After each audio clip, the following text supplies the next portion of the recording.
Bienvenue dans votre podcast Les Grands Esprits, une idée innovatrice qui va transformer les mentalités.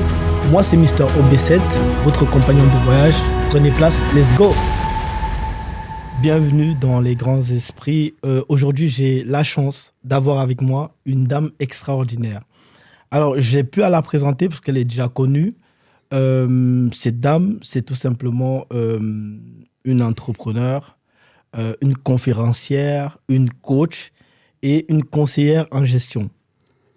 Elle s'appelle Madame Georgette Manigué-Massing.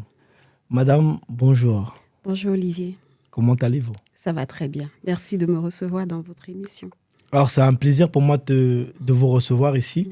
Déjà d'une, parce que je vous connais personnellement et aussi parce que vous êtes l'auteur de plusieurs ouvrages. Et donc, un qui a attiré mon attention, celui où vous avez, qui est titré « Libéré de 524 000 euros de dettes ». Oui. On va parler de ce livre aujourd'hui, mais j'aimerais que vous nous dites un peu plus sur vous, sur ce passage-là de votre vie, et surtout pour qu'en sortant d'ici, on essaie de sortir avec un message positif, un message d'espoir, d'encouragement pour quelqu'un qui puisse passer cette situation. Avec plaisir. D'accord, donc parlez-nous un peu de vous. Vous êtes originaire d'où, etc. Où est-ce que vous avez grandi, vos parents, etc. Ok, merci Olivier. Merci vraiment de me recevoir dans cette émission. Je suis Georgette Manigué, épouse Massing. Je suis mère de 4 enfants. Je suis entrepreneur, comme vous l'avez dit tout à l'heure, mais je suis camerounaise. Je suis native du Cameroun. J'ai grandi dans la région de Yaoundé, où j'ai fait mes études primaires, secondaires. J'ai obtenu mon baccalauréat au lycée Biémassi de Yaoundé, dans un petit coucou. D'accord, donc on est tous les deux Camerounais. Aux auditeurs de Yaoundé qui m'écoutent, un coucou spécial. Oui, j'ai grandi à Yaoundé. Je suis arrivée en France en 2000, en janvier 2000, D'accord. après mon bac, pour continuer D'accord. mes études. D'accord. Et avant d'arriver là, déjà, vous dites que vous êtes originaire du Cameroun. Oui. Donc, comme moi, on est du continent, Oui. en quelque sorte. Et avant de commencer, dans le livre intitulé « Libéré de 524 000 euros de dettes », vous dites que vous êtes arrivé en France en 2000, en janvier 2000. Oui. Donc, dans une période hivernale. Oui. Comment est-ce que... Déjà, la situation dans laquelle vous quittez vos parents, quelle était votre motivation de voyager pour la France? Après l'obtention de mon baccalauréat, mes parents ont décidé de m'envoyer ici en France pour continuer mes études. Et j'ai pas pu avoir une inscription à l'université tout de suite. Donc, ce qui a décalé mon voyage. Normalement, un étudiant normal qui arrive dans un pays pour continuer ses études doit arriver au minimum au mois de septembre. Mais bon, je n'ai pas eu la possibilité de voyager un peu plus tôt. C'est pour ça que j'arrive au mois de janvier. Je sors de 30 degrés, Olivier, et j'arrive en janvier, le 14 janvier 2000. Ça devait vous faire bizarre, non? Ah, ça m'a fait bizarre.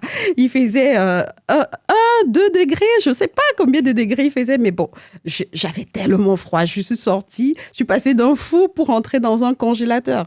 Donc, ce n'était pas évident. C'était un choc pour moi. D'accord. Donc, vous quittez le Cameroun, les parents... je pense que vous parlez un tout petit peu de votre père. Apparemment, c'est comme s'il n'était pas d'accord ou vous n'avez pas donné sa bénédiction, je crois, dans le livre, je ne sais pas. Mais vous arrivez quand même, vous arrivez bien. Et quand vous arrivez, qui vous accueille? C'est un ami de la famille, un ami proche de mon grand frère, que j'appelle aujourd'hui Papa Pierre. Voilà. Je suis issue d'une famille polygamique. Mon père avait 5 femmes. Donc, chaque femme s'est débrouillée avec ses enfants. Et c'est mon grand frère qui a pris le relais quand j'ai eu l'âge de 8 ans. Et qui m'a élevée, m'a éduquée, m'a envoyée à l'école. Donc, c'est lui, Papa Pierre. C'est son ami proche qui me reçoit, qui m'accueille gentiment et qui m'héberge pendant mes premiers instants en France. Et vous dites aussi que vous ne restez pas chez ce monsieur-là longtemps, parce que quelques mois après, vous devez chercher ou trouver un hébergement. Oui. Et comment ça se fait alors que vous êtes nouvellement fraîchement débarqué en France, vous n'avez pas de repères et que quelques mois plus tard, vous devez vous-même voler de vos propres ailes. Est-ce que c'était ça le contrat de base ou... Non, c'était pas ça. C'est vrai qu'on part de l'Afrique avec certaines réalités qui ne sont pas forcément les réalités de la France, de l'Europe. Quand on part de l'Afrique, on se dit peut-être que les choses seront plus faciles. Les gens ont la même mentalité qu'en Afrique, parce qu'en Afrique, on est accueillant, on est assez solidaire, on aime être en famille. Il n'y a pas d'inconvénient à héberger un frère, un cousin chez soi. Alors qu'en France, les réalités en France sont complètement différentes, Olivier. Quand tu arrives chez quelqu'un en France et que tu n'es pas encore productif, parce que à l'époque, j'arrivais pour faire mes études et j'avais même pas un visa étudiant, Olivier. J'avais un visa tourisme de 3 mois. Donc, j'arrive avec ce visa-là. J'ai pas la possibilité de travailler. Je connais pas les réalités. Donc, il me faut un temps d'adaptation. Donc, je ne suis pas productive. Je suis chez quelqu'un, mais bon, je ne sais à rien. L'ami en question de mon frère, on pensait qu'il était chez lui, mais lui aussi, il était hébergé. Donc, à un moment donné, le propriétaire de la maison, il s'est dit, j'ai 2 personnes qui ne me servent à rien. Donc, il faut vous débrouiller. Il faut partir. D'accord. Donc, en fait, c'est cette pression-là qui vous a poussé à prendre cette décision de façon précipitée, en fait. Oui, j'avais pas le choix. D'accord. Alors, donc, lorsque vous quittez, avant de quitter, vous faites une rencontre. Oui. Une rencontre qui va littéralement changer votre vie. Une certaine Tania. Oui. Pouvez-vous nous parler de cette dame? Oui. Tania, c'est une dame qui était un peu plus âgée que moi, une sœur, je dirais une sœur du Cameroun. Avant de commencer, vous la rencontrez dans quelles conditions, dans quelles circonstances? Tania, je la rencontre par le biais de l'amie de la famille, justement, parce que Tania était une amie de cette amie de la famille.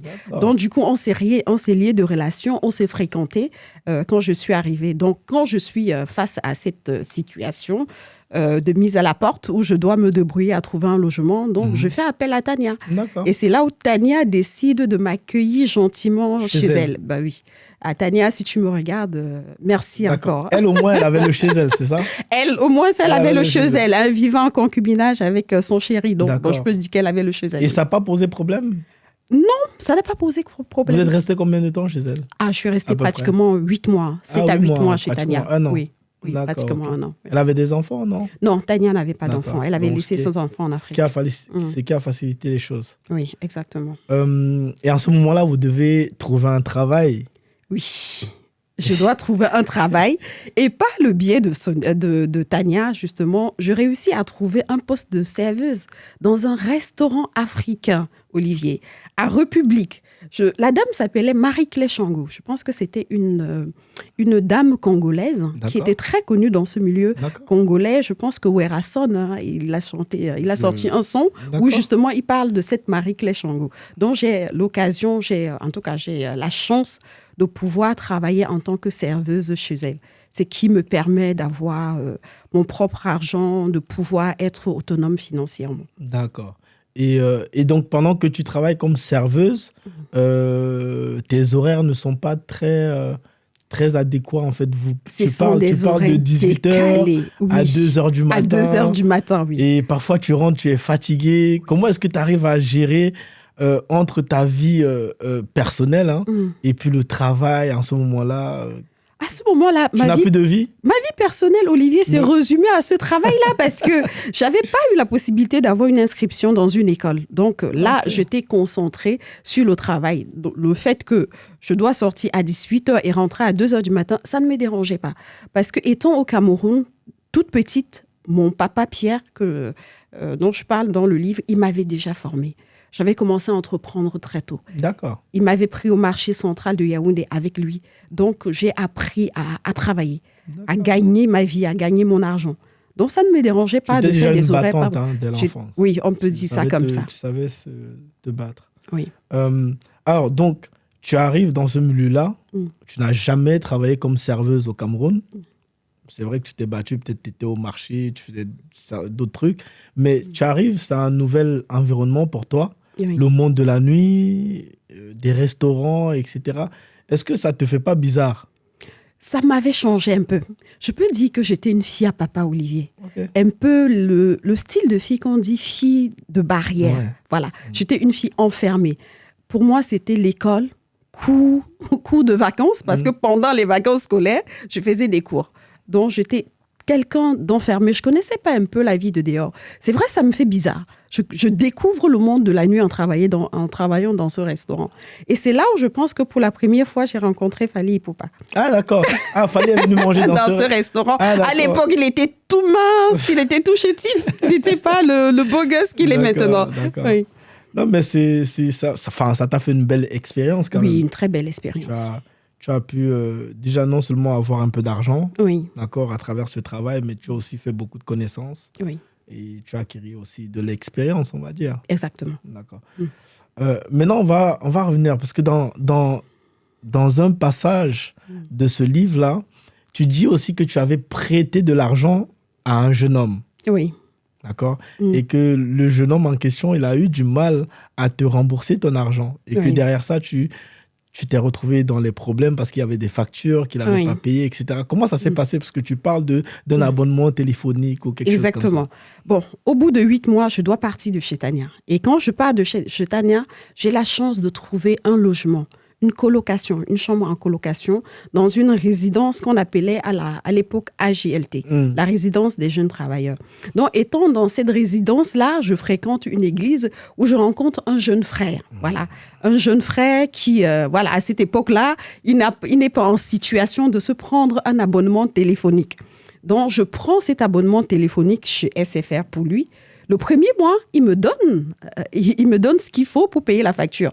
Le deuxième mois, il ne paye pas. Le troisième mois, donc je me retrouve dans un problème financier parce que je n'ai pas suffisamment les moyens pour assumer déjà mes dépenses personnelles et payer aussi cette charge de téléphone en plus. Donc, je suis vraiment dans une situation difficile. D'accord. Et ce jeune homme-là, que tu as surnommé Joël. Joël, oui. C'était un frère chrétien, un frère de l'église. Oui, c'était un frère de l'église. Vous parlez un peu de l'église, vous dites que vous étiez une chrétienne du dimanche. C'est quoi une chrétienne du dimanche en fait? Olivier, une chrétienne du dimanche, c'est celle-là qui fait tout ce qu'elle veut en semaine, qui ne marche pas forcément selon la parole de Dieu, qui n'a pas forcément les valeurs divines, qui ne respecte pas les lois, les principes que Dieu nous demande de respecter, mais qui se lève le dimanche. Voilà, samedi, qui va en boîte de nuit le samedi. Puisque vous parlez de la boîte de nuit. Voilà, Olivier, qui va en boîte de nuit le samedi et qui se lève le dimanche matin comme monsieur et madame tout le monde se lave, s'habille décemment. Alors que la veille, c'était pas ça, et va à l'église. Donc, j'étais vraiment cette chrétienne-là. C'est ça, la chrétienne, chrétien du dimanche. Oui, c'est ça la chrétienne du dimanche. Donc, ça veut dire que la semaine, on va qu'à nos occupations. Voilà, on fait ce qu'on veut. Voilà, on s'en fout de Dieu un peu, en quelque sorte. On se souvient que Dieu existe le dimanche. Le seul jour où... c'est le dimanche. J'ai lu ça, mais ça m'a fait un peu rigoler parce que beaucoup de personnes sont dans cette situation-là. Bien sûr. Et ils se disent enfants de Dieu, chrétiens. Oui. Donc, ça, c'est juste une petite parenthèse. Mais c'était marrant, en fait. Et puis, on arrive à un passage très...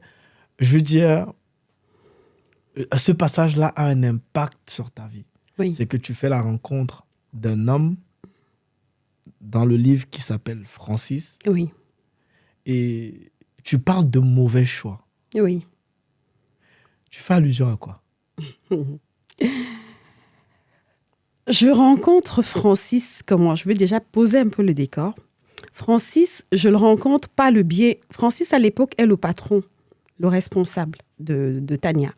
Et face à la situation que m'avait causée Joël en me laissant avec des factures impayées, j'en ai parlé à Tania. Et Tania, à l'occasion, on en a parlé avec Francis que j'ai rencontré à Châtelet. Et Francis, tout de suite, se positionne un peu comme mon héros. quelqu'un qui va me défendre. Parce que nous, les femmes, généralement, on cherche la sécurité. C'est ce genre d'homme qu'on recherche, généralement, les femmes. Donc, Francis va se positionner pour aller récupérer, justement, cet argent-là que Joël me devait. Donc, il va m'appeler, on va se rencontrer, et puis il va me tendre l'enveloppe. Donc, je veux me baser simplement sur cet acte héroïque pour faire mon choix. Et justement, c'est pas ça. Quand on veut faire le choix du conjoint, il y a énormément de critères. C'est pour ça que je parle de mauvais choix, Olivier. On va y arriver.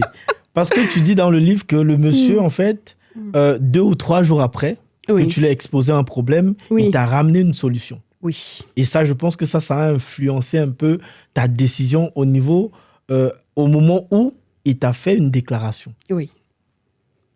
Oui, ça c'est ce que tu dis, hein, parce bien que je vais relire un peu quelques passages. Francis me déclara sa flamme après plusieurs jours.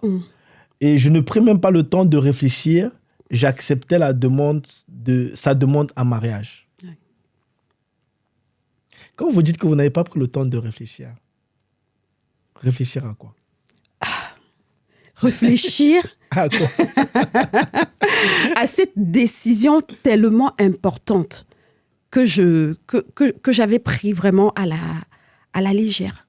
Parce que le conjoint d'une vie, le conjoint d'une destinée, c'est quelqu'un qui peut soit vous propulser, soit vous détruire.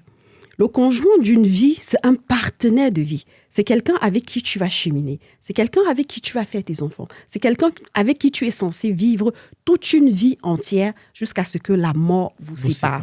Et justement, on ne choisit pas cette personne sur la base juste d'un acte héroïque. On ne choisit pas cette personne juste parce qu'elle vous a apporté une solution. On ne la choisit pas parce qu'on estime qu'à l'instant présent, on trouve en lui un protecteur, un grand frère. Non, il y a énormément de critères, comme je disais tout à l'heure, Olivier, qui rentrent en considération, qu'on doit prendre en considération. Et je pense que pour des personnes qui sont un peu spirituelles, je veux ouvrir un peu cette parenthèse-là, avant de faire un choix, on doit consulter Dieu. Parce qu'il est notre créateur, il connaît notre destinée. À cette époque-là, je ne savais pas que j'étais prédestinée pour faire ce que je fais aujourd'hui. Mais c'est normal puisque tu étais une chrétienne du dimanche. Oui, j'étais une chrétienne du dimanche, justement. C'est pour ça que je n'ai pas pris le temps de faire ce qu'il fallait pour choisir ce conjoint-là. Olivier, beaucoup de femmes font cette même erreur que j'ai commise dans le passé. Aujourd'hui encore, beaucoup de femmes le font sans même se poser la question de savoir l'impact considérable. Puisque sur moi, ça a eu un impact assez néfaste. J'en ai beaucoup souffert. Je pense qu'on arrivera à en parler. On en reviendra sur ça. Mais c'est tellement important ce que vous êtes en train de dire, à quel point c'est le choix de son partenaire, c'est un choix capital. Oui. Je dirais même capital pour une vie, en fait. Parce que on ne choisit pas juste sur le feeling. C'est-à-dire qu'on se sent bien, il nous parle bien, il s'habille bien, il sent bon, il est éloquent, il a des moyens, il peut nous sortir de certaines situations. Non, le choix, il est beaucoup plus profond que ça. Exactement. Et donc, c'est tellement important. Et je pense que c'est le véritable problème de beaucoup de personnes aujourd'hui. Oui, malheureusement. Voilà. C'est ça. On se base plus sur les aspects extérieurs qui n'ont rien à voir avec ce à quoi Dieu nous demande de regarder. Parce que c'est le cœur. C'est le cœur. C'est le cœur. C'est le cœur. Parce que c'est la seule chose qu'on ne peut pas changer. Je pense qu'on peut avoir du mal à changer le caractère. Le caractère de quelqu'un, c'est quelque chose de très difficile. On ne peut pas, en tant qu'une tierce personne, changer le caractère de quelqu'un. Moi, par exemple, je ne peux pas changer le caractère d'Olivier. On peut influencer, mais on ne peut pas le changer. Dieu seul peut changer le caractère. Et beaucoup de femmes aujourd'hui, même quand elles se rendent compte de ses défauts, c'est vrai que généralement on dit que l'amour rend aveugle. Quand tu es amoureuse, quand une femme est amoureuse, elle ne voit plus les défauts. Mais bon, on voit souvent, quand même Dieu nous fait la grâce. Il y a des signes. On le voit, mais on ferme les yeux. Justement, puisque dans le livre, vous parlez des signes. Oui, j'ai eu des signes. J'ai eu des signes. Il y a des signes. Oui, mais j'ai fermé les yeux parce que voilà, on se sent dans un certain confort. On est peut-être, je sais pas, on est emballé par ses émotions. Et puis on ne fait pas. Voilà, on ne fait pas attention à ces signes-là. Dieu nous donne toujours les signes. On ne peut pas cacher. C'est vrai qu'il y a des conjoints ou des conjointes qui sont hypocrites lors des fiançailles, mais il y a toujours un détail, il y a toujours un signe qui montre son vrai caractère. Mais à ce moment-là, on ne fait pas attention, malheureusement. Ok. Moi, il y a 2 dates, moi, qui m'interpellent dans votre livre. Oui. Dans ce livre-là. Vous arrivez en 2000 et vous vous mariez en 2003. Oui. 3 ans après. C'est-à-dire que vous venez à peine d'arriver en France. Oui. Vous n'avez même pas encore une situation stable. Et vous sautez déjà dans le mariage. Mais au-delà de ça, il y a aussi un passage qui attire mon attention. Dans ce livre-là, tu disais, en ces mots, « Je m'engageais dans cette union qu'est le mariage sans aucune préparation. Oui. Aucune connaissance de cette institution divine. Oui. Ignorant tout de mon obligation d'épouse. » Oui. À cette époque-là, Olivier... C'est profond quand même ce que vous dites. Oui, à cette époque, j'ai 22 ans. À 22 ans, on ne connaît pas la vie. Pour une fille qui a été enfermée durant toute son adolescence, toutes ses années de lycée, qui n'avait pas le droit de fréquenter les garçons, j'ai aucune expérience de la vie. Je ne connais pas les hommes. Mais maman ne te prépare pas, grandes sœurs ne te préparent pas. Non, je n'ai pas été préparée au mariage. Je ne savais même pas ce que c'était que le mariage. En tout cas, c'est vrai que j'ai vu mon grand frère vivre avec son épouse. J'ai vu mon père vivre avec ses épouses, mais mon père n'était pas un exemple. Voilà, il en avait 5. C'était pas un bel exemple. C'est un exemple. Voilà, c'était pas un bel exemple. Parce qu'il y en a qui croient à la polygamie. Oui, ça selon eux. Oui. Mais pour toi, ça ne rentrait pas dans tes principes. Non. Pour moi, il n'était pas un bel exemple. En tout cas, sur le plan marital. Donc, j'arrive à cet âge-là, je n'ai aucune expérience, même des relations. Je peux même pas dire que je connais les hommes parce que j'avais eu très, très peu de relations jusqu'à ce stade-là. Mais je suis quand même le style de fille de maison, des filles de papa, des filles de bonne famille, qu'on a éduquées avec des valeurs. Il fallait travailler, il fallait apprendre à gagner sa vie, il fallait se poser dans un foyer, il fallait faire ses enfants, il fallait construire avec son mari.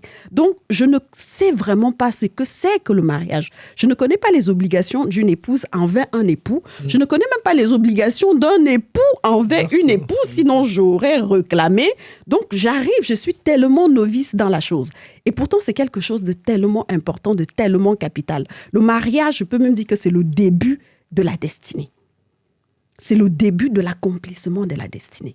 Quand tu as échoué dans le mariage, tu as beaucoup de chances d'échouer dans ta destinée. Ah oui, d'échouer dans ta vie. À part si la main de Dieu... À part si la main de Dieu te rattrape. Ouais. Voilà, j'ai eu cette grâce-là. D'accord. À part si la main de Dieu te rattrape. Ok, dans ton récit, tu parles de « je n'étais pas préparée ». Oui. Est-ce que ce n'est pas le cas pour beaucoup de femmes aujourd'hui? Après, ça n'a rien à voir avec l'âge, bien évidemment. Oui, ça n'a rien à voir avec l'âge. Parce que j'ai eu une dame qui a 50 ans, qui avait... pratiquement 20 quelque chose d'années de mariage. Oui. Et elle disait que je me suis rendu compte il y a 20 ans que j'étais rentré au mariage et que je n'avais aucune préparation. Voilà. Et que... Beaucoup se rendent compte aujourd'hui, Olivier, avec la venue des réseaux sociaux, où on a accès à beaucoup d'informations et parfois des bonnes informations.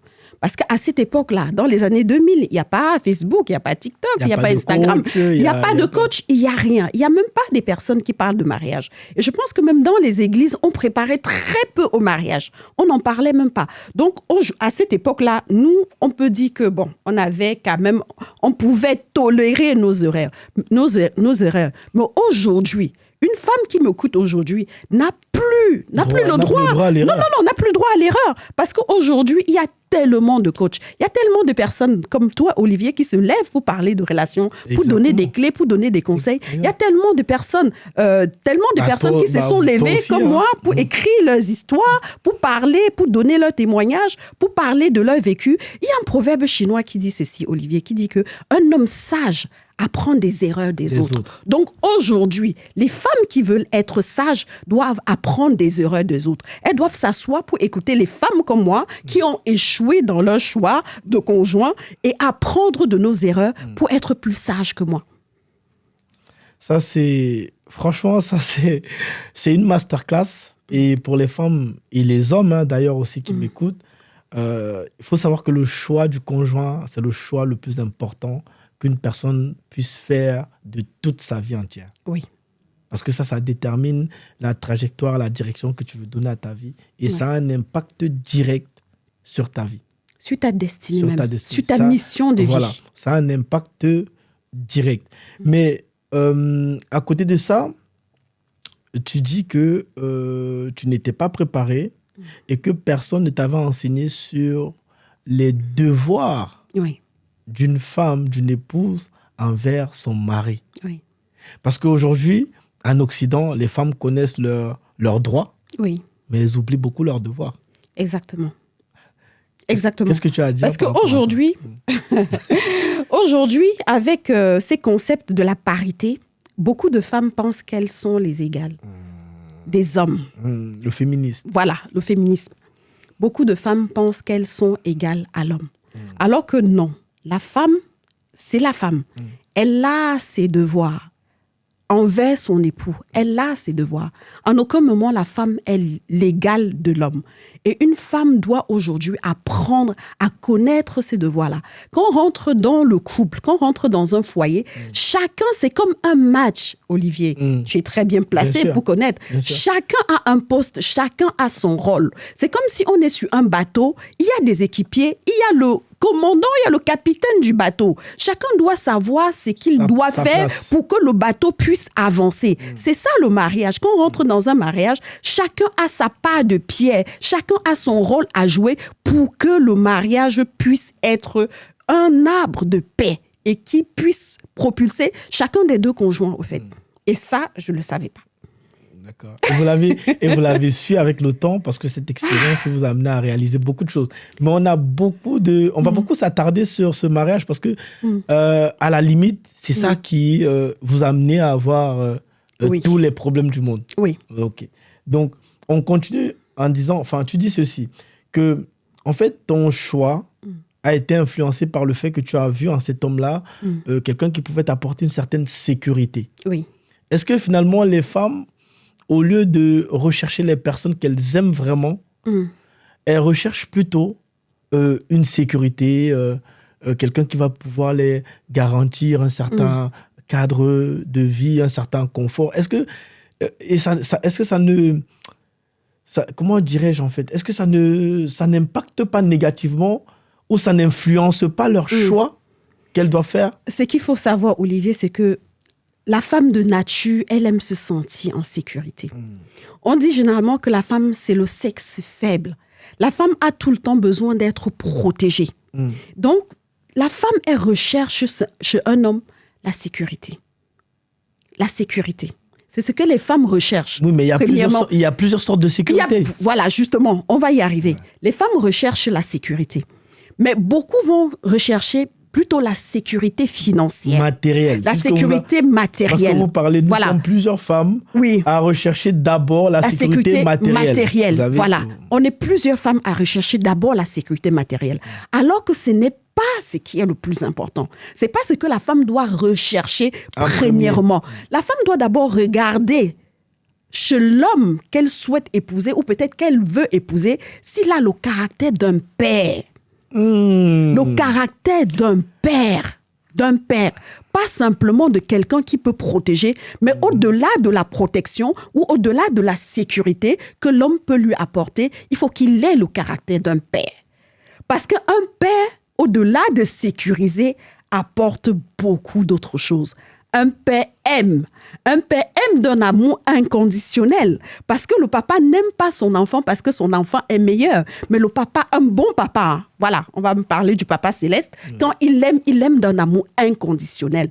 Je pense que c'est ça que la femme doit d'abord chercher parce que l'amour, qu'on appelle l'amour charitable, couvre une multitude de fautes. Quand tu trouves cet amour-là chez un homme, je peux te dire, je peux te certifier qui sera le bon choix.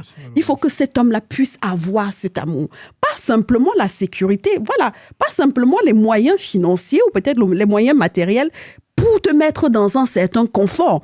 Parce qu'un homme qui t'aime, voilà, un homme qui t'aime, en qui tu vois un visionnaire.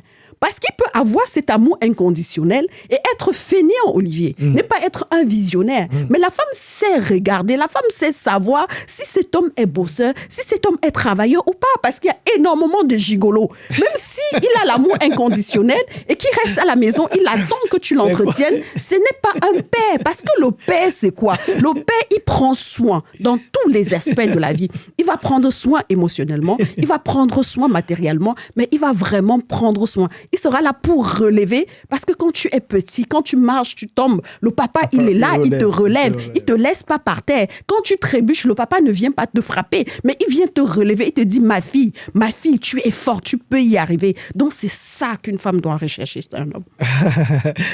Vous parlez fort aujourd'hui, hein, madame. Oui, Olivier, mais vous ça parlez... Non, vous parlez très, très fort. Et quand j'entends ce que j'entends par parler fort, c'est que vous dites des choses profondes. Oui. Vous voyez? Et malheureusement, c'est le cas pour beaucoup de femmes aujourd'hui. Moi, j'observe beaucoup de choses, que ce soit sur les réseaux ou même à travers les conversations que j'entends. La première chose sur laquelle les femmes mettent l'accent aujourd'hui, c'est l'argent. Malheureusement, l'argent. On est dans un monde de plus en plus matérialiste. Voilà, donc c'est l'argent et on a réussi à mettre dans la tête des femmes que celui qui te donne de l'argent, c'est celui-là qui t'aime. Non, pas forcément. Tu vois? Et donc, à un moment donné, les hommes aussi se sont un peu fait abuser par ce concept-là parce que... ou alors même ont profité aussi de ça. Oui. Parce que certains savaient que si j'apporte de l'argent, j'ai toutes les femmes du monde. Exactement. Mais c'est ce qui se passe. Mais ces hommes-là réussissent à avoir des femmes faciles. Des femmes faciles. Des femmes faibles. Et des femmes, je dirais même pas faibles, faciles et des femmes feignantes. Parce qu'une femme qui sait qu'elle est capable de travailler, de produire. Une femme capable de produire, une femme productive, elle sait qu'elle n'attend pas forcément de son homme. Cette femme productive est vraiment l'aide. Le reflet de la femme du Proverbe 31 dont parle la Bible. C'est une femme qui est capable d'arriver auprès de son homme et de l'aider à produire encore plus. C'est une femme qui arrive, tu as 1 000 euros, avec elle tu réussis à avoir 10 000 euros. Mais cette femme-là, elle ne va pas regarder à ce que tu as là, présentement dans ton compte bancaire. Elle n'a pas ce temps-là. Elle va t'analyser, elle va t'étudier. Elle va regarder, vérifier, voir si tu es un bosseur, si tu es un visionnaire, si tu as des projets. Elle va se dire, OK, cet homme, je peux me mettre à ses côtés et je vais être cette aide semblable dont parle la Bible pour le booster et l'aider à arriver à accomplir sa mission. C'est même ça le vrai rôle de la femme. Bien sûr. Bien sûr, nous sommes à vos côtés, nous sommes sous votre mission, sous votre leadership. Nous arrivons dans la vie d'un homme pour l'aider à accomplir la mission que Dieu lui a donnée. Mais combien de femmes comprennent-elles ce que vous êtes en train de dire? Il y en a très peu. Il y en a très peu. Parce que pour beaucoup, elles veulent juste trouver quelque chose, un homme qui est déjà accompli, pour qu'elles viennent juste s'asseoir et de profiter de la richesse, du travail, des fruits de cet homme-là. Malheureusement, moi-même, j'étais cette femme-là. Dans le passé, puisque j'en parle dans mon livre, j'ai appris ce que je sais aujourd'hui à mes dépens. On dit souvent que si tu ne veux pas écouter les conseils, la vie va te conseiller. Et quand la vie te conseille, tu te retrouves au village de Si je savais. Donc, je ne veux pas que les femmes qui nous écoutent aujourd'hui, je souhaite interpeller une femme, une tata, une petite sœur, une jeune sœur, une maman qui m'écoute aujourd'hui. Ne fais pas cette erreur. Ne commets pas la même erreur que moi j'ai commise dans le passé, celle de rechercher la sécurité matérielle. Toi, regarde un homme, s'il a l'amour inconditionnel, s'il est visionnaire, s'il est travailleur, s'il a des projets, mets-toi à ce côté, travaille avec lui. Il y a aussi un autre point que je souhaite aborder, Olivier. Beaucoup de femmes aujourd'hui se sont fait avoir. Elles se disent, je veux travailler avec cet homme. Et quand il va être stable financièrement, il va me laisser pour aller prendre une autre, dont je préfère trouver un qui a déjà tout. Mais il faut pas, je pense que c'est une minorité. Je pense qu'on ne va pas prendre quelques brebis galeuses pour en faire une généralité. Non. Il y a encore aujourd'hui des hommes qui reconnaissent la valeur des femmes avec qui ils ont bâti. C'est tellement beau, Olivier, de trouver un homme qui n'a rien, de te mettre à ses côtés, de travailler et voir comment Dieu vous bénit, comment vous grandissez ensemble, comment vous êtes en train de bâtir votre empire. Oui, comment vous bâtissez ensemble votre empire. Et cet homme te respecte. L'homme avec qui tu as bâti te respecte. Exactement. Et c'est ce que beaucoup de femmes doivent comprendre. Oui. C'est que les hommes, en tout cas, les hommes ont encore gardé ce côté reconnaissance-là. Tu vois, de reconnaître que si je suis là... Oui, non, il y a beaucoup d'hommes. Il y a beaucoup d'hommes. C'est vrai qu'il y a toujours des exceptions, des cas rares comme ça où le monsieur va peut-être manifester son ingratitude, peut-être le gigolo, il était là juste pour profiter de la dame. Il y en a. Mais je veux dire qu'il y a beaucoup d'hommes aussi qui reconnaissent que s'ils sont devenus ce qu'ils sont, c'est parce qu'ils ont eu une femme à côté d'eux qui les a poussés, qui les a aidés, qui les a encouragés dans les moments où ils en avaient besoin. Il y a encore beaucoup d'hommes comme ça. Il y en a encore. Mais par contre, on va revenir sur une parenthèse dans ton livre, surtout sur le choix. Oui. Tu fais allusion au caractère colérique de votre ex-mari. Oui. Mais c'est des choses que vous avez vues au départ. C'est des choses que j'ai vues au départ, Olivier. Comme je disais tout à l'heure, l'amour rend aveugle. L'amour rend aveugle. Je l'ai vu lors de nos fiançailles, je dirais ça comme ça, le moment où on apprenait à se connaître, où on vivait encore ensemble sans être légalement mariés. Il a manifesté des crises de colère. C'est vrai qu'à ce moment-là, j'aurais dû être interpellée. Parce que dès que la première gifle, la femme doit... Ça doit alarmer. Elle doit réagir. Voilà, ça doit alarmer une femme et elle doit réagir. Elle doit réagir. Si vous êtes déjà marié, il faut faire appel aux deux familles et exposer le sujet. Ou sinon, si vous êtes ici en Occident où chacun va à ses occupations, on n'a pas de famille, faites appel à un conseiller, à un coach, quelqu'un qui peut vous prendre ensemble et vous aider.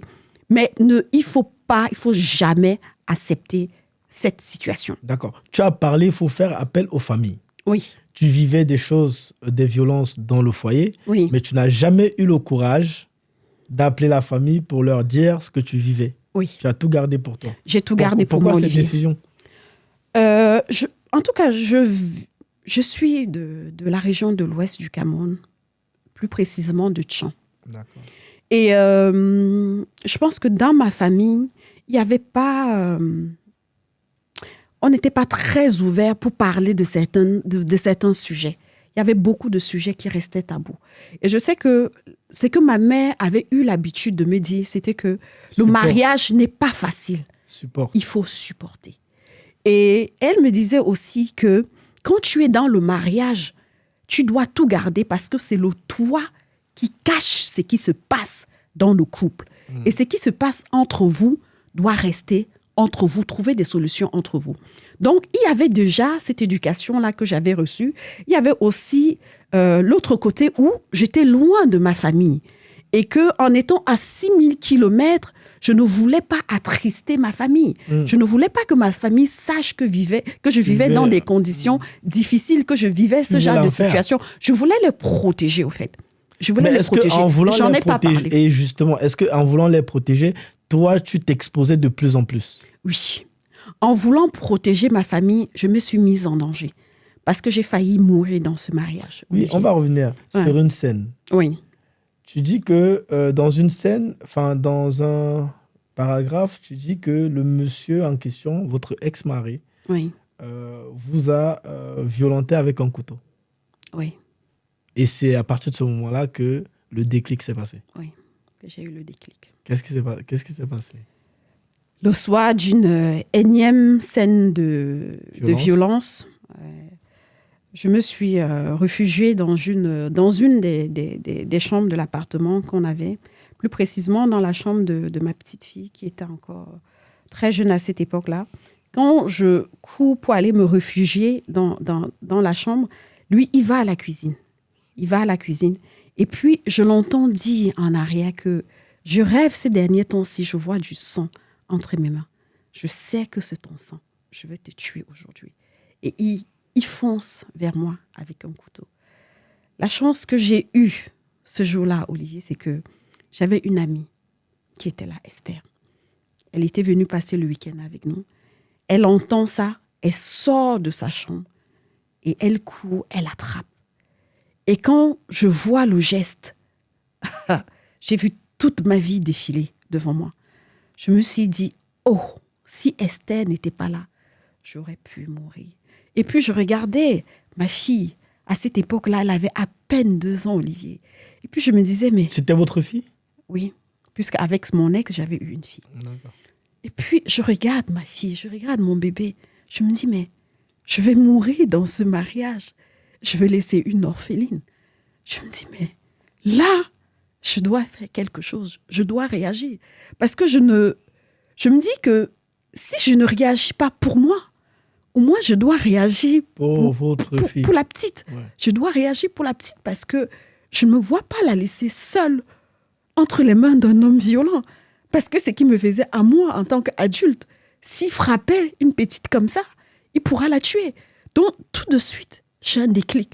Je me dis, c'est soit le mariage, soit c'est ma vie. Et je choisis ma vie, Olivier. D'accord. On peut notamment sentir de l'émotion dans votre voix quand vous évoquez ce petit passage. Oui, c'est toujours douloureux d'en parler. Malheureux oui. même. Mais après, derrière ça, on voit que le divorce, vous réussissez quand même à l'obtenir. Oui. En 2009, Oui. à mai 2009, donc de 2003 au moment du mariage jusqu'à mai 2009, c'est ça? Vous avez été dans les griffes de ce monsieur-là? Oui. D'accord. Non, je sors de ces griffes en 2007. En 2007, donc 2 ans après le divorce, il est prononcé. Oui. D'accord. Et comment faire pour se rebâtir en tant que femme lorsqu'on sort d'une situation aussi traumatisante Oui. comme celle dans laquelle tu as été? Ça m'a pris du temps. Parce que là, Olivier. tu vas parler aux femmes qui sont Oui. dans cette situation-là. Hein. Ça m'a pris du temps. Parce que ce qu'il faut savoir, c'est que quand tu vis avec un homme violent, c'est pas que la violence physique. Ça commence par la violence morale, la verbale. Celle qui ne laisse pas de traces physiques, mais qui laisse des traces dans le cœur, qui laisse des traces dans l'âme. C'est la forme de violence la plus dangereuse. Il commence par te violenter verbalement, émotionnellement, moralement. Donc tu es diminué, il te rabaisse, il te diminue. Tu as l'impression que tu es moins que rien. Tu as l'impression que personne d'autre ne pourra te regarder. Tu as l'impression que tu n'es même pas intéressante, que tu ne sers à rien. Il commence par ce type de violence. En plus, il rajoute la partie physique, où tu es meurtri, où tu es frappé, où j'ai eu des cheveux arrachés, parfois le pied un peu tordu, où tu es vraiment meurtri. Donc, quand tu sors d'une telle relation, Olivier, tu es meurtri. Tu ne connais plus ta valeur. Tu manques de confiance en toi. Tu es blessé. Tu es blessé. Et c'est difficile pour toi de te relever. Parce que tu es par terre, en fait. Tu es par terre. Et il faut du temps. Il faut du temps. Moi, ce qui m'a permis de me relever, ça a été une vraie rencontre avec Dieu. Mais avant la rencontre avec Dieu, oui. Vous parlez de de ce mari que vous avez maintenant. Oui. D'accord. Et je crois que vous le rencontrez en 2011. Oui. Donc 2 ans. En 2008. En 2008? Non, en 2009. On se marie en 2011. Ok, d'accord. Donc tu le rencontres juste après le divorce. Oui. Bon, après, ça faisait quand même 2 ans que tu n'étais plus avec le monsieur, que tu vivais peut-être séparément. Mais est-ce que tu penses que tu as eu assez de temps pour digérer tout ce que tu avais vécu pour passer pour rentrer dans une autre relation? Moi, c'est la question que je me suis posée. Oui, hein. Je peux dire oui. Parce que si on attend être totalement guéri, c'est quelque chose qui prend du temps, Olivier. Okay. Quand tu es passé par une situation aussi traumatisante, tu ne peux pas guérir du jour au lendemain. C'est un travail de longue haleine. Il te faut des années. Et pour guérir, tu as besoin d'être bien entouré. Tu as besoin de Dieu et tu as besoin des bonnes personnes autour de toi. Des personnes qui vont te faire, qui vont te donner confiance de nouveau en toi. Des personnes qui vont te valoriser et te dire que là, tu es capable. Là, on te disait à l'époque que tu n'étais pas capable, elles te diront que tu es capable. Elles te diront que tu as de la valeur. Tu es quelqu'un de précieux. Tu es quelqu'un d'intelligent. Tu es une femme battante. On a besoin de ce type de personnes-là quand on sort de ces genres de relations. Et en seconde position, ça ne suffit pas. Ça ne suffit pas. Avoir des bonnes personnes, ça contribue. C'est une bonne chose. Mais ça ne suffit pas. Je pense qu'on a aussi besoin de l'aide divine. Parce que quand tu es autant meurtri, tu as besoin que ton âme soit guérie. Soit restaurée. Parce que ton âme est blessée. C'est exactement le mot. Tu as besoin que ton âme soit restaurée.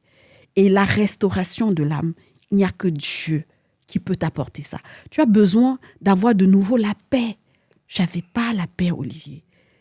Tu as besoin d'avoir une certaine sérénité. Tu as besoin de te sentir aimé. Parce que quand tu sors de là, même si autour de toi, on te témoigne de l'amour, il faut que toi-même, tu puisses de nouveau t'aimer et te sentir aimé. Et cet amour-là, tu ne le reçois que de Dieu. D'accord. Te sentir aimé et aimer les autres, c'est Dieu qui peut te faire cette grâce. Durant votre rencontre avec votre mari actuel, vous dites qu'au début, vous l'avez beaucoup combattu. Parce que ce monsieur-là, selon vous, il priait beaucoup. C'est un chrétien qui priait beaucoup. Et à un moment donné, tu l'as beaucoup combattu. Alors que lui, il priait, il jeûnait pour que ton cœur soit transformé ou apaisé ou même restauré. Oui. C'est pour ça que je vous ai posé la question. Est-ce que vous étiez vraiment prête à vous lancer dans une nouvelle relation où il fallait attendre un peu quand même, histoire de ne pas blesser quelqu'un d'autre? Parce qu'on dit que lorsqu'on est blessé, on blesse les autres automatiquement. Exactement, Olivier. Là, vraiment, tu as raison sur ce point-là. Je peux dire que je n'étais pas totalement restaurée. Je n'étais pas totalement prête pour me lancer dans un nouveau mariage. Mais j'ai eu quand même, Dieu m'a fait grâce. J'ai eu la chance de rencontrer cet homme-là qui était calme, qui était patient, qui était spirituellement plus avancé que moi. Et je profite, j'ouvre une parenthèse, je bénis Dieu pour sa vie. Et s'il m'écoute, je voudrais lui dire que il a été cet instrument-là que Dieu a utilisé. Votre femme, votre épouse, Georgette, vous dit merci. Je lui dis merci. Il a été l'instrument, il a été vraiment cette personne-là par qui Dieu est passé pour me restaurer, parce qu'il était patient. Il priait beaucoup. Je le combattais, Olivier. Lui, il se levait toutes les nuits pour prier, mais je peux dire que j'étais possédée, parce que quand il priait, sérieusement, ça m'énervait. Rien qu'à l'entendre prier. Normalement, la prière est censée apaiser, mais moi, ça m'énervait. Ça m'énervait. Je me levais pour l'agresser et jamais il n'a réagi. Il était d'une patience. Vraiment, à cette époque-là, je peux vraiment dire avec conviction que Dieu l'avait équipé à cette période-là pour la femme que j'étais. Et beaucoup de femmes n'auront pas cette chance-là, n'auront pas cette grâce-là. Donc, je conseille à mes sœurs qui m'écoutent de prendre le temps de se soigner, de guérir avant de se lancer dans une nouvelle relation. Tu as dit tout à l'heure que c'est lui qui est blessé, blesse. Oui, j'ai blessé cet homme.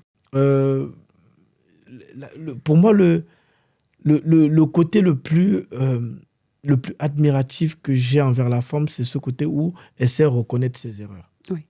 D'accord, elle sait se remettre en question. Parce que beaucoup de femmes aujourd'hui, généralement, lorsqu'il s'agit des problèmes de couple, etc., elles ont tendance à pointer du doigt le mari ou les gens d'extérieur, etc. Elles s'oublient elles-mêmes.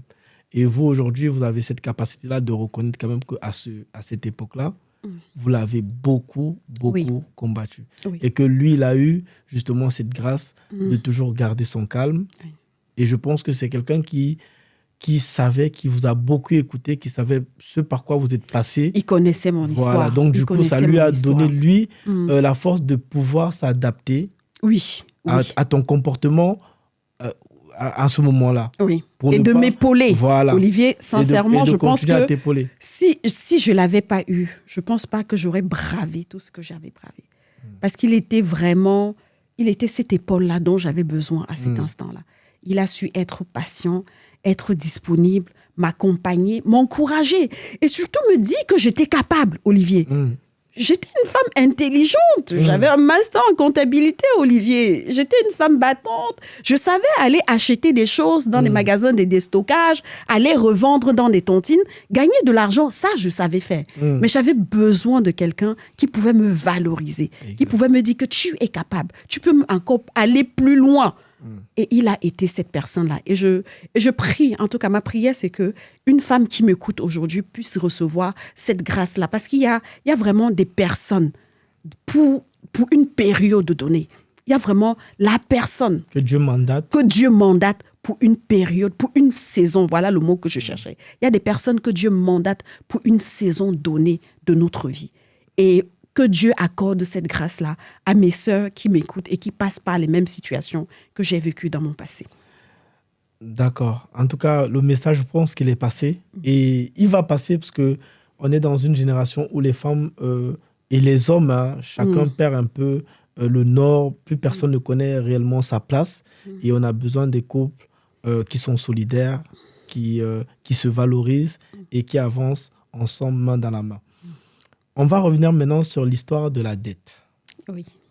D'accord, on va aller rapidement, on ne va pas trop s'éterniser. Donc, après votre divorce, en 2009, oui.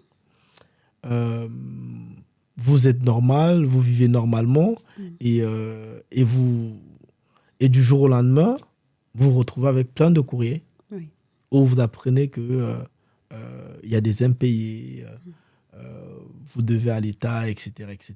Et là, tout ça vous tombe dessus. Comment est-ce que vous gérez en ce moment-là?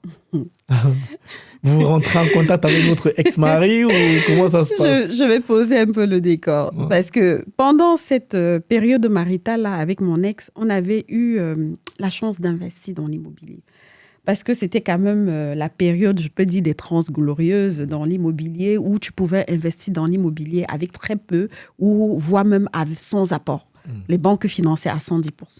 Donc, on s'est lancé, on a créé une SCI et on a acheté plusieurs biens immobiliers, 5 biens immobiliers, un patrimoine de presque 1 million d'euros. Donc, quand je quitte ce monsieur, je laisse tout, Olivier. Même les vêtements, les chaussures, j'ai tout laissé.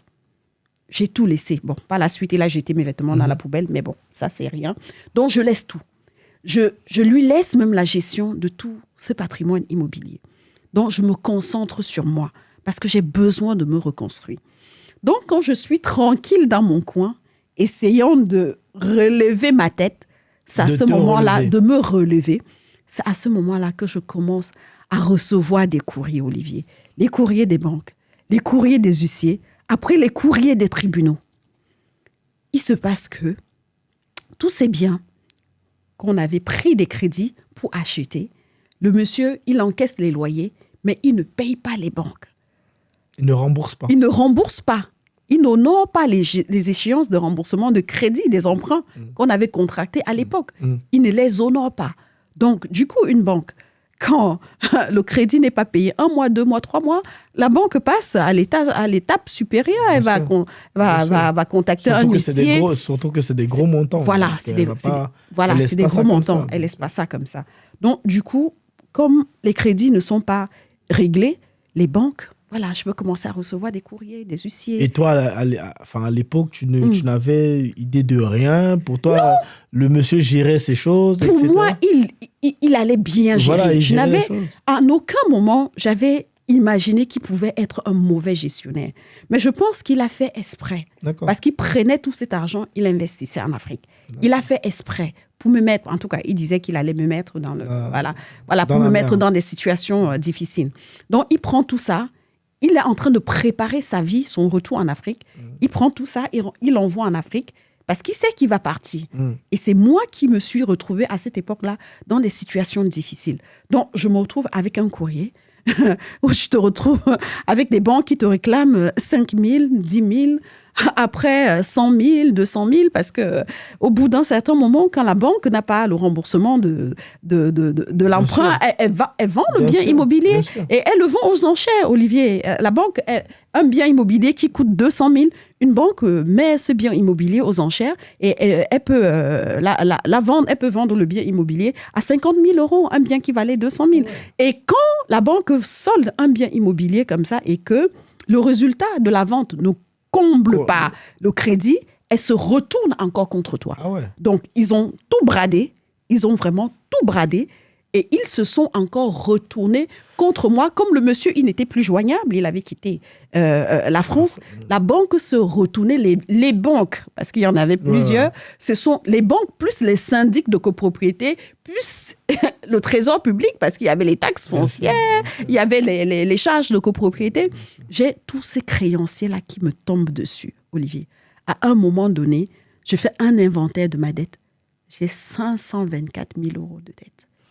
Et en face, je n'ai aucun bien immobilier. Je n'ai aucun patrimoine. 524 000, parce que vous parlez de 800...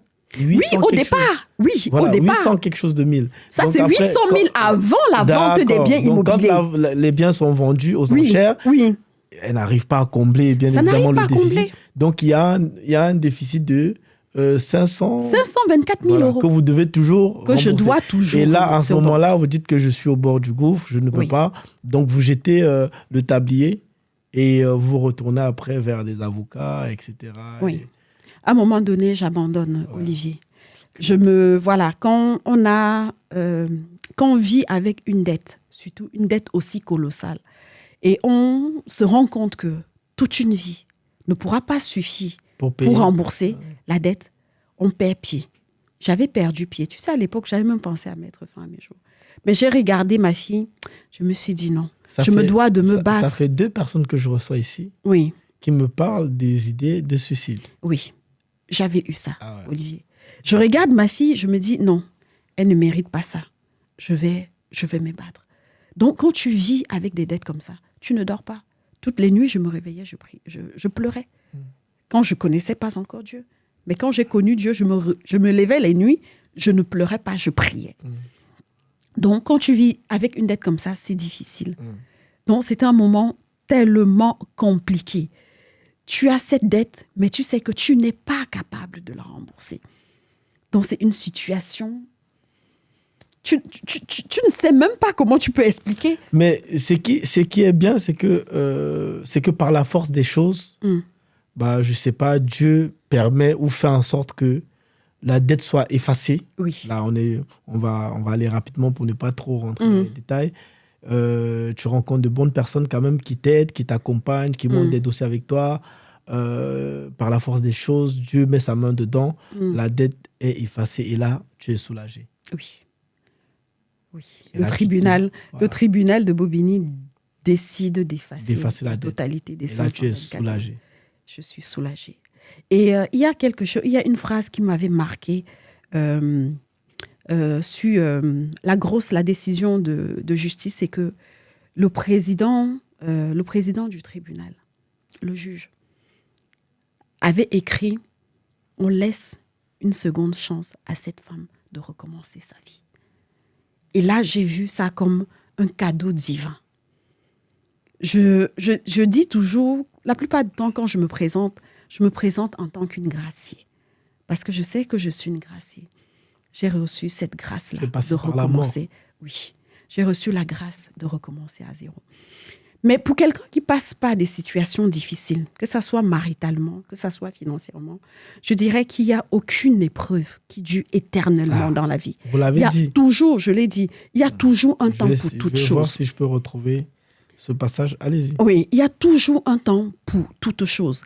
Et je dirais que les difficultés de la vie, Olivier, c'est la meilleure école qu'un être humain peut avoir.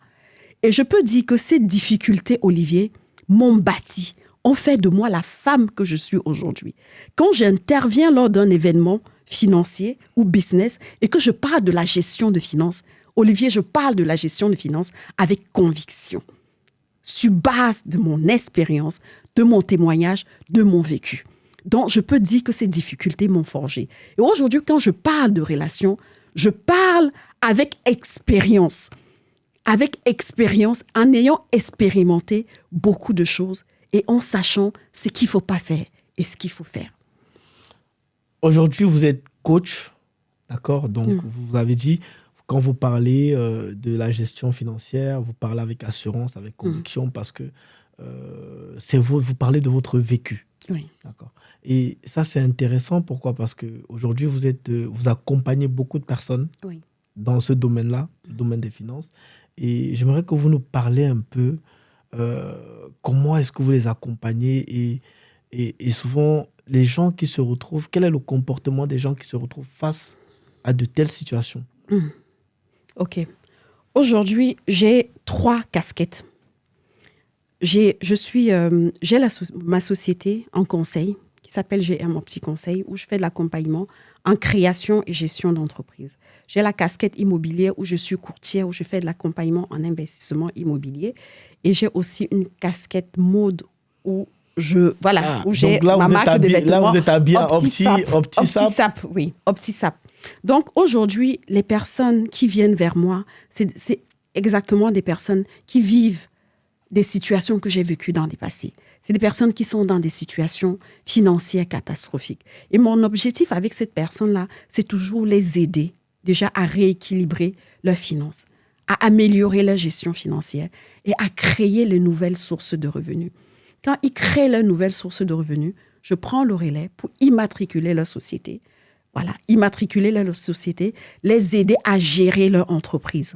Quand j'aide un client à gérer son entreprise, mon objectif est toujours de lui éviter une faillite. Parce que je suis passée par une faillite et moi, je n'aimerais pas qu'un client qui passe entre mes mains puisse connaître la faillite. Donc, je peux dire que mon passé a fait de moi la femme que je suis devenue aujourd'hui. Et quand je prends, par exemple, quelqu'un qui a des problèmes financiers, un particulier qui a des problèmes financiers, quand j'accompagne cette personne-là, l'objectif, c'est toujours de l'aider de sortir des problèmes financiers pour ensuite avoir une situation financière stable. Je ne vends pas du rêve. Je n'aide pas des gens à gagner 10 000 euros, à gagner 100 000 euros, mais j'aide des personnes qui passent par des situations financières difficiles à en sortir et à vivre sereinement. À mieux gérer mieux gérer leur argent et vivre sereinement. En tout cas, pour moi, ça a été un plaisir. C'est vrai que en fait, ça me fait bizarre de vous avoir en face de moi. Pourquoi? Parce que là, je vous invite dans mon émission, alors que peut-être il y a quelques années en arrière, peut-être vous m'aurez moi invité. Mais après, je pense que c'est de l'échange. C'est de l'échange. Peut-être demain, je vais forcément assister à un projet qui vous concerne et je serai très fier de le faire. Pour moi, tu es l'incarnation de cette femme-là qui a su se relever de tout ce qu'elle a pu vivre. Parce que je pense qu'à un moment donné, tu en as voulu à la vie. Tu en parles, donc tu en as voulu aussi à Dieu de t'avoir laissé dans certaines situations, tout ça. Mais on voit que Dieu ne fait jamais rien au hasard. Exactement. Avec le temps, ça t'a forgé un caractère et ça t'a même donné une identité. Exactement. Voilà, parce qu'aujourd'hui, à travers tout ça, tu es conférencière, c'est une identité, hein, c'est par là qu'on te reconnaît. Tu es comptable déjà de profession, déjà à la base, mais à côté de ça, tu as rajouté aussi d'autres casquettes, entrepreneur, tu as plusieurs business, auteur, tu es à l'ouvrage, tu as déjà 4 ouvrages qui sont sur le marché. D'ailleurs, tu vas profiter aussi pour présenter tes ouvrages. Ceux qu'on a là déjà, le livre de Libéré de 524 000 euros de dette. Et il y a d'autres ouvrages que je ne connais pas encore, mais tu as le temps de les présenter et puis de dire aussi aux gens où est-ce qu'ils peuvent trouver, se procurer ces ouvrages-là. Et puis voilà. Ok, donc je suis auteur de 4 livres. Mon premier livre, c'est celui-là, Libéré de 524 000 euros de dette. C'est mon livre témoignage où je raconte un peu mon histoire, ce qu'on a eu à évoquer durant cette émission. Je parle un peu de cette histoire-là. Et après la sortie de ce livre-là, les gens demandaient exactement, concrètement, comment je suis sortie de mes problèmes financiers. Et j'ai écrit un deuxième livre pour donner la réponse à cette question qui revenait souvent. Ce livre s'appelle « 8 étapes pour sortir des problèmes financiers ». Et dans ce livre, je donne 8 étapes à toute personne qui se trouve dans une situation financière catastrophique. Ces 8 étapes-là qui peuvent permettre à la personne, si la personne pratique bien évidemment, pour sortir des problèmes financiers. Et parallèlement, je me suis rendu compte que l'une des causes de la mauvaise gestion des problèmes financiers, c'était la mauvaise gestion financière. Et j'ai écrit le livre Planificateur de budget financier. Je pense que j'ai ce livre-là. Oui, le planificateur. Oui. Lui avec le planificateur de budget financier. C'est ce livre-là qui va aider celui qui le souhaite à budgéter, à gérer, à mieux maîtriser la gestion de ses finances. Et pour couronner cela, le 4e livre, c'est un livre sur l'immobilier. Ah oui, l'immobilier, la cause de mes souffrances.